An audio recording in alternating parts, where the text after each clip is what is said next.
yow mi jàkkaarloog télé bii di Kifna TV abonneel te daal di partager suñu vidéo daal di koy aimer Kifna TV moom mi nekk ci suñu kanam nekk ci suñu xol yi ba nekkal ñu fu ñu nekkoon Kifna TV Sénégal. nga ne ci commune bi en 2014 mu bëggoon nga ñëwoon ñu tuuti rek ci bilan bi. waaw le bilan moom il est exhaustif bilan bu neex parcourir la parce que 2014 bi ñuy ñëw il y avait beaucoup de demandes parce que Sangalkam wax naa ko ñetti dëkk ñaari dëkk la woon ak genn wàll Njaxiraat benn wàll Njaxiraat Sangalkam ak Noflaye une commune sans ressource wax naa ko ci émission yu bari nga xam ne dama ci dellu si waat un combat politique bi fi amoon en 2011 ñu xam ko ñu Sénégal yëg ko ñu bëggoon éliminer un homme véritablement en l'occurrence monsieur le ministre ak waa Sangalkam loolu nag yàlla antalu ko ñu fal monsieur le ministre am yaakaar ci moom en 2014 boobu dañ doon wax Njaxiraat amul marché boobu dañ doon wax électrification manqué na boobu dañ doon wax Noflaye amul marché dañ doon wax électrification manqué na boobu dañ doon wax adduction d'eau amul woon donc dañ doon wax Sangalkam amul te amul dañ war a murer terrain dañ ko war a defal éclairage public ci terrain bi dañ ci war a def benn tribune et cetera éducation soxla woon nañu un deuxième lycée donc le dispositif sanitaire à Sangalkam ñu amélioré ko mais en un temps record grâce à la vision de son maire tey Sangalkam am na stade boo xam ne ça coûte 2 milliards yéen mën ngeen dem vérifier ko sori na stade boo xam ne nii c'est day am piste d'athlétisme terrain basket terrain handball gazon et tout donc loolu jàpp naa ne ndaw ñi dañ ko soxla Sangalkam ñi ngi tabax beneen lycée bu bees ñu ngi am nañu aussi projet pour tabax fa espace numérique ouvert Sangalkam ñu ngi tabax hôtel de ville bu bees à hauteur de 150 millions Sangalkam am nañu tey un district sanitaire ñu ngi koy tabax à hauteur presque 2 milliards de francs CFA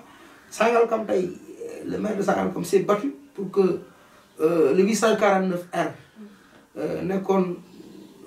ISRA moomoon ko Abdoulaye Wade jëloon ko dagg ko may ko ay paysans du dimanche ñoo xam ne nii il n'était pas dans le besoin grâce au combat des populations ànd ak son maire le ministre Omar Gueye président wax naa ko jël un décret de jouissance établement pour que loolu ñu delloowaat ko askan wi mu nekk le domaine agricole communautaire avec un investissement de 6 à 7 milliards 6 000 à 7 000 emplois war ci jógee yéen bu nga demee vérifier ko ñu gis ne liggéey bi quand même songu nañ ko te loolu yëpp c'est pour l'intérêt des populations donc de manière ramassée Sangalkam ay temps amul woon tali amul woon y avait rien y avait pas grand chose aujourd'hui Sangalkam est une ville boo demee Njaxiraat ñu fay def am na tali goudron ñu pavé de ñaari wet yi boo demee Noflaye pareil seen projet marché entreprise bi ko gagné marché bi xam nañ ko donc dépouillement bi def nañ ko les travaux vont commencer incessamment loolu ci ñetti dëkk ak genn wàll yi nga xam ne biñ ñu doon fal en 2014 loolu moo nekkoon seen doléance mais romb nañ ko de très loin tey nag ñu rattaché encore cette commune à d'autres villages parce que Sangalkam tey nekkatul Sangalkam Njaxiraat Noflaye rek mais Sangalkam c'est de l'autoroute à péage jusqu'à Médina Thioub jusqu'à Sangalkam jusqu'à Noflaye donc tey dañu rattaché dëkk yoo xam ne bi ñu fay dem fekkuñu fa dara les gens qui étaient là-bas n'avaient pas fait grand-chose on nañu wax ni n'avaient même pas compris nan la collectivité war a liggéey jàpp naa ne peut-être dañ ko xamul woon aussi nag xamuñu woon vraiment nan la ñu war a yoree gox malheureusement c'est au détriment des populations ñoom parce que ils ont eu 10 ans de retard cette zone Kër Ndiaye Lo Kounoune imaginez Kër Ndiaye Lo wax naa ko Kër Ndiaye Lo amul lycée Kër Ndiaye Lo amul hôpital bu tax ñuy wax boo demee un réseau d'assainissement boo xam ne nii amu fa day taa nit ñi bu nawet jotee dañuy sonn les gens sont très fatigués donc boo demee Kounoune 2 boo demee Kounoune village dañu fa fekkoon ay abri provisoire ay Daaru Cubb ñu tabax fa ay classes yu bees Daaru Cubb aussi ñu ngi fay defar benn route parce que Daaru Cubb depuis Daaru Cubb am ba tey diggante tali bi jógee Ñàkkorat dem ba biir Daaru Cubb mais vieille doléance la woon grâce à la vision de son maire véritablement tey Daaru Cubb bientôt dinañ am une route goudronnée boo xam ne mooy jógee tali bi ñuul bi dem ba Daaru Cubb 23 salles de classe ñu ngi koy tabax jamono yi dans ces zones rattachées en 5 mois ñu tabax ay 23 salles de classe fukki at ñoom ñu toog ko di seetaan classe mbaar yooyu ak i classe sàkket donc loolu jàpp naa ne des villages yoo xam ne nii ils étaient dans le noir Kounoune Kër Ndiaye Lo Kër Daouda Sarr Kounoune central Cité Sir Lébu gi Médina Thioub dëkk yoo xam ne nii dafa mel ne amuñu woon ay maire te pourtant amoon na ay ressources question bi ñuy posé kay mooy ressources yooyu fan la jaar c'est la grande question bi ñuy posé mooy nit ñi nan la leen mën a fale pendant 10 ans nga nekk ci gox seetaan gox boobu presque defoo fa dara loolu jàpp naa ne population yi nag ils ont compris véritablement qu'ils ont la charge d'avoir un maire ministre des collectivités territoriales porte-parole du gouvernement chance la boo xam ne ñoom ñëpp xam nañ ni chance bii du leen rëcc raison pour laquelle fépp fu ñu dem rek dañ koy dérouler le tapis rouge. est-ce que loolu rek moo nekk leen seen ay grands axes de votre programme ou bien jeunesse bi ci lañ bokk. jeunesse bi ci lañ bokk parce que bu ñuy wax jeunesse dañuy wax éducation parce que déjà une jeunesse il faut nga former ko il faut que nga jàppale ko te jàpp naa ne monsieur le ministre fi mu tàmbalee déjà par la formation. éducation ñu ci def lu am solo luy ay immeuble à Dakar di jël ay prise en charge di leen jàppale dans les grandes écoles ba pare di leen pousse ci wàllu stage wàllu formation loolu jàpp naa ne lu am solo la beneen bi aussi président de la République Macky Sall dafa un programme extrêmement important muy xëyu ndaw ñi. oui xëyu ndaw ñi 150 milliards tous les ans 450 milliards en 3 ans projet boobu ñu logé ko au niveau de la préfecture de Rufisque un jeune Cheikh Gueye mooy piloté projet boobu kon nekk coordonnateur di jàpp naa ne les jeunes ont compris que véritablement il faut se rapprocher du système véritablement pour que demain nos lendemains soient meilleurs loolu nag jàpp naa ne c'est une vision globale du président de la République ci wàllu jeunes yi ci wàllu formation ci wàllu emploi te jàpp naa ne loolu aussi avec le ministre Omar Gueye et le président de la République Sénégal dañ dem ci vers les rampes de l'émergence dafa lañ jëm ku nekk gis na barki démb la terre train express régional yooyu nekk fii di wax di casse naan woy le coût et cetera mais le coût ça vaut la chandelle parce que tey jàpp naa ne tey mënuñu am président visionnaire war a indi li nekk ci yeneen dëkk yi nga xam ne dëkk yooyu bañ ko amee yàgg na ñun Sénégal ñu nekk naan dañuy seet ay train bleu ay petit non Sénégal weesu na foofu donc Macky Sall véritablement ñu ngi koy sant di ko gërëm ci vision bi mu am BRT baa ngi ñëw les autoroutes yi nga xam ne am na fii Sénégal mi ngi dox jàpp naa ne loolu li tax mu dox mooy des leaders visionnaires comme le président de la République comme le ministre Omar Gueye et qui travaille Sénégal la ñu soxla nit ñuy liggéey te bàyyi wax ji amul benn njëriñ. donc mu ñëwoon ñu tuuti rek ci seen gestion li ngeen xam ne naaloon ngeen ko te jotoo leen ko réaliser. jàpp naa ne véritablement xam nga ku romb bilan jàpp naa ne amul loo naaloon te ku romb bilan fekk na nit ñi dañ la sasoon benn nga def téeméer jàpp naa ne romb nga li nga xam ne nii nit ñi sasoon nañ la ko jamono nag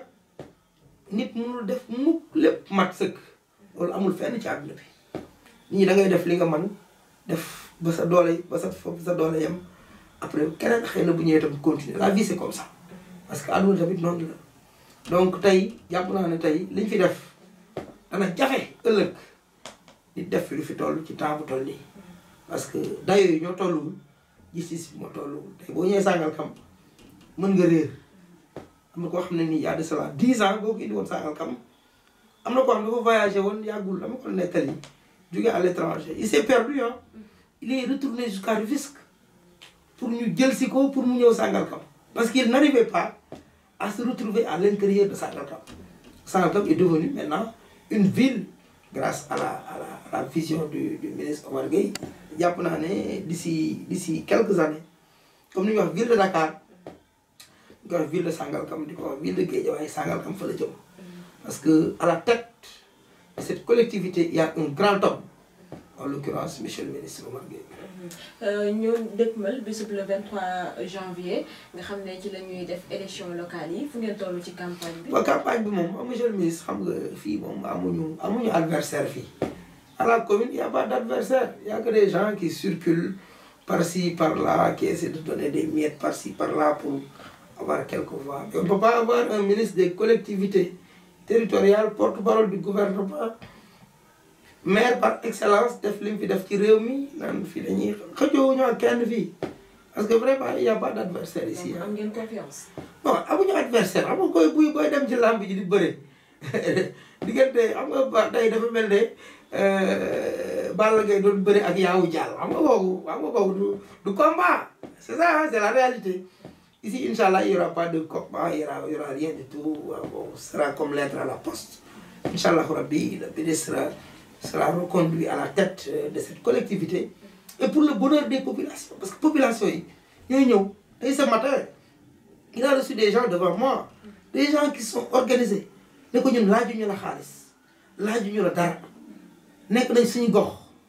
gens de la cité alliée, cité inter-État, qui sont beaux, des gens qui ont dit maire. Ils n'avaient, pendant 10 ans, ils sont restés là-bas, ils n'ont jamais vu leur maire. En un temps record, on a fait un éclairage public, des projets structurants pour nous. Donc, japonais, comme elle non, établement, beaucoup d'Américains, la population est ont fait choix. C'est nous devons battre campagne vers les populations. Mais ce sont les populations qui ont fait leur choix sur ça. Moi, cette personne, qui, buñ ko tabé doon ab ko xamné ni daf ñuy tardel da fay régler suñu jafé jafé dinañu indil suñuy école dinañu indil suñuy électricité dinañu indil ndox dinañu indil ay tali dinañu défar ay poste de santé dina fi jëlé abri provisoire lépp lo xamné jafé jafé askan wi la dina ko fi jëlé té koku y a pas de personne indiquée ko xamné ni gën ko taxaw monsieur le ministre Omar Gueye fi ci gox bi raison pour laquelle je vous dis il y a pas de combat ici. Nous n'avons pas d'adversaire. Il suffit suñu kanam amuñu kenn ko xam ne gis na amuñu adversaire. Il y a pas d'adversaire. Bu amee kii bëree kii lay doon Balla Gaye ak Yawou Dial xam nga kooku du combat. Donc une fois ñu falaat leen comme ni ngeen koy sàkkoo est-ce que yaa ngi xalaat nekk toujours premier adjoint au maire? Non man loolu intéressé wu ma.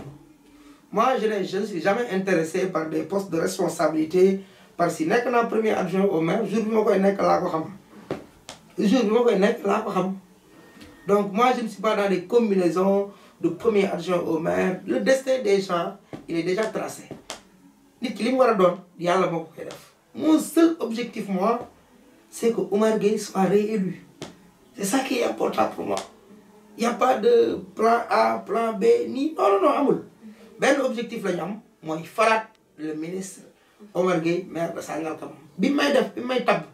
di ma def premier adjoint au maire yëguma ko